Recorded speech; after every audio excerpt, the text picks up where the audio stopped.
Kompas Petang kami lanjutkan saudara. Pos Satgas Kewilayahan Batalion Infanteri 123 Raja Wali di Distrik Agats, Kabupaten Asmat, Papua Selatan dibakar oleh sekelompok orang. Insiden dipicu kemarahan warga atas dugaan aksi penembakan yang menewaskan seorang warga. Rata guys, rata.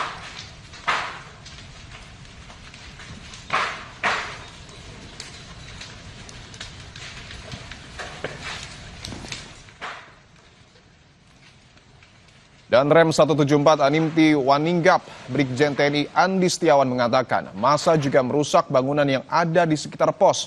Pos Satgas itu berfungsi sebagai titik koordinasi dan pengawasan keamanan wilayah. Tadi bom meledak, hancur. Rata guys, rata. Dan Rem 174 Animti Waninggap, Brigjen TNI Andi Setiawan membenarkan kasus penembakan yang dilakukan oleh personel TNI kepada warga yang berujung pembakaran pos TNI di Asmat. Menurut Dan Rem 174, peristiwa tersebut berawal ketika personel TNI berupaya mengamankan warga yang mabuk, namun malah menyerang petugas dengan senjata tajam. Personel TNI telah memberikan tembakan peringatan, namun situasi tak terkendali hingga petugas melepaskan tembakan ke warga dan mengakibatkan satu warga meninggal dunia. Ayo jalan saja, tidak apa-apa.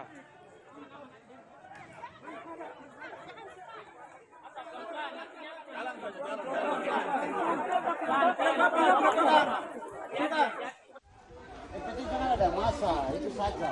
Ini juga otopsi saja.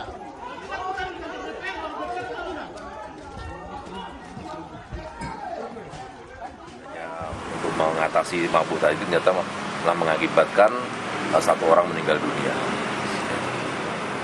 Setelah ada kejadian itu memang terjadi pergerakan aksi maksa, memang spontan untuk melakukan kegiatan pengerusakan sampai kegiatan pembakaran misalnya di pos OUT Satgas Yoni 123 Raja Wali yang ada di Agat Kabupaten Asmat.